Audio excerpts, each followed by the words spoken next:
Hello, good morning and welcome to the Business News on Sunrise. Coming up, Citi's performance ignites debate. But what does this mean for businesses struggling with the relentless depreciation of the local currency?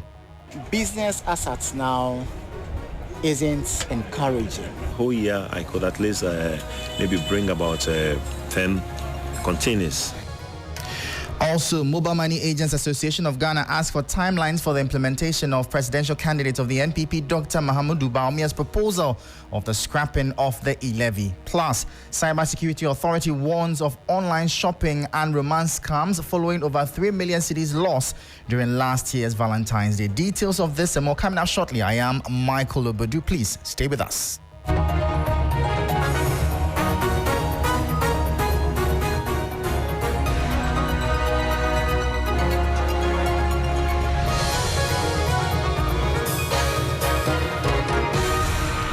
Well, thank you for staying with us. Straight into our top story now. Vice President Dr. Mahamudu Bawumia says the city has performed much better under the Akufo-Addo administration than his predecessor. In the following 3 Business News Desk report, we assess the city's performance and its implication on businesses. For every economy, exchange rate is of keen interest as it forms part of the top economic indicators determining the strength or weakness of the economy. Ghana has for several years battled with depreciation of its local currency, with a record of an all-time high depreciation of up to 30% in 2022. However, Vice President and flag bearer of the ruling New Patriotic Party, Dr. Mahamudu Bawumia, says the depreciation of the cedi under the NPP's government is lower than what they inherited.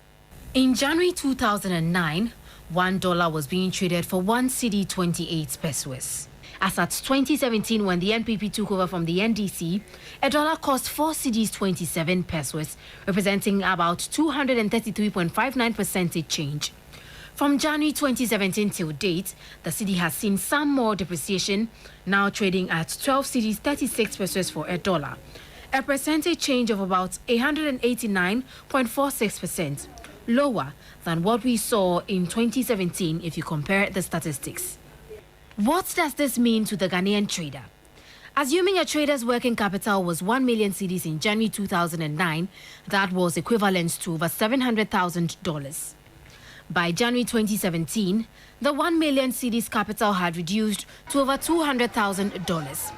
However, the 1 million cedis capital is now $80,906, over $700,000 lost to depreciation.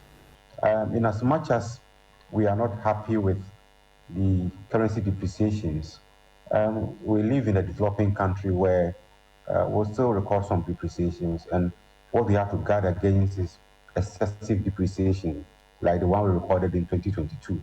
But otherwise, on the whole, I think the currency has been relatively stable. But Professor Gachi believes otherwise. Every business person knows that the cost pressure that depreciation has occasioned on their activities is much more pronounced from 2017 to date than what we were experiencing in 2016.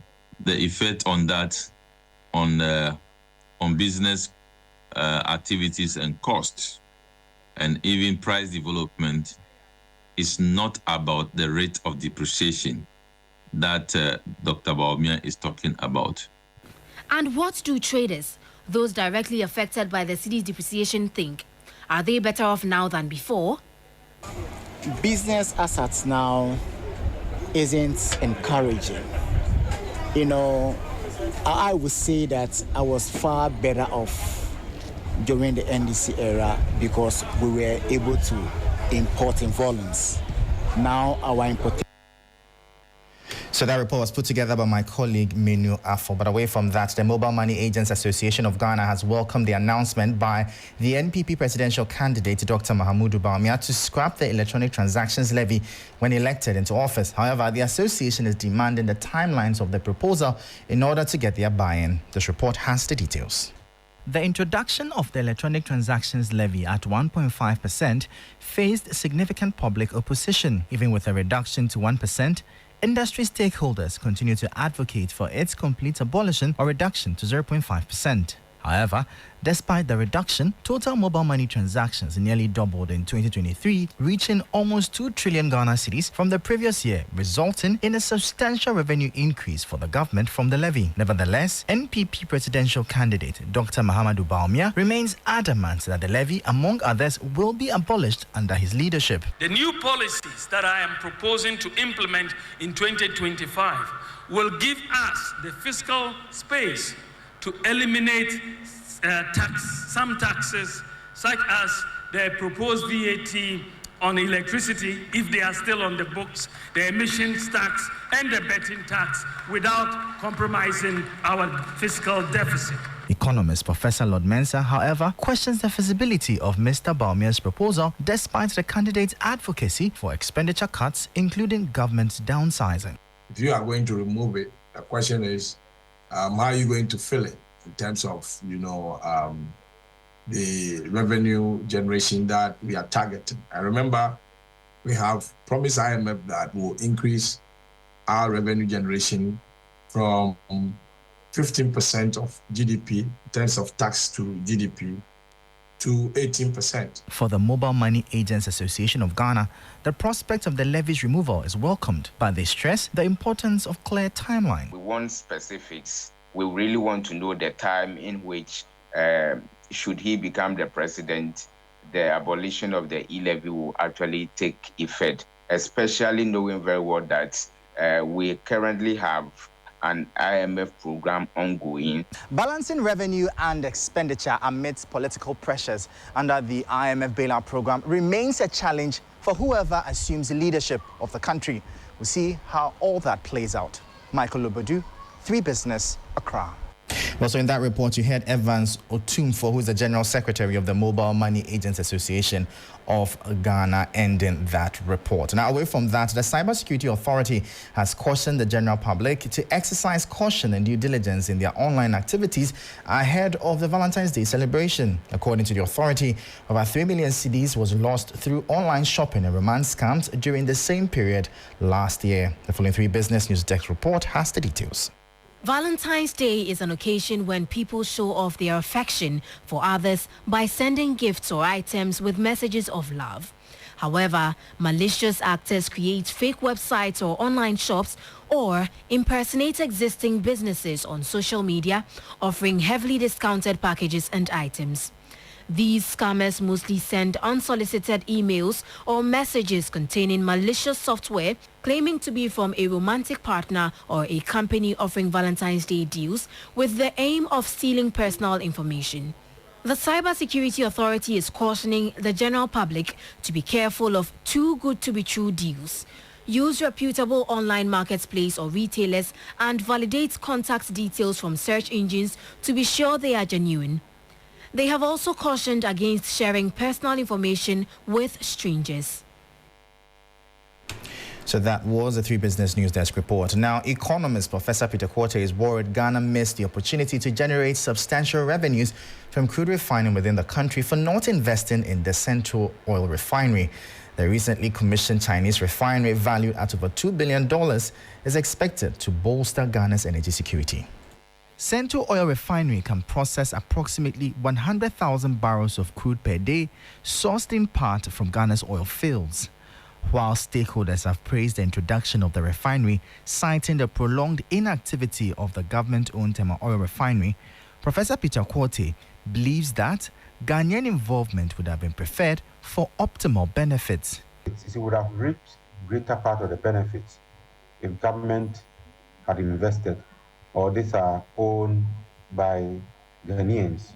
But if you have a foreign company doing this solely, then of course they will make the profit all right. We'll have some benefits, but will not derive the maximum benefit because some will have to repatriate it, and every capital, every investor who makes profits will certainly repatriate part of the profit. He advocates for measures to encourage local participation as a means to mitigate fund repatriation out of the country.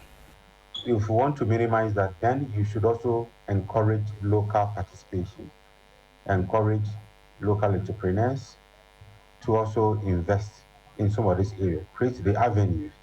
There are Ghanaians who have capital, they have money, but perhaps might not know some of these opportunities exist. So there is the role of the Ministry of Trade and Industry and government to make some of these bold steps, identify a few rich entrepreneurs, put them together, or banks, and let them finance some of these operations. That was economist Professor Peter Quartey ending that report. Let's now take a look at how the cedi is faring against major trading currencies and how key commodities are performing on the global commodities market. On the interbank foreign exchange market, where banks trade amongst themselves, the dollar is selling at 12 cedis 10 pesos. It's gained a peso. The British pound is selling at 15 cedis 26 pesos. It recorded no price change. The euro is selling at 13 cedis 3 pesos. It's gained 2 pesos. However, be guided that these figures will be higher at a forex bureau near you. On the global commodities market, Brent crude oil is up by 2.87%, selling now at about $81 per barrel. The price of an ounce of gold is down by 0.18%, selling at about $2,032. Price of cocoa is up by 5.61%, selling at $5,535 per ton.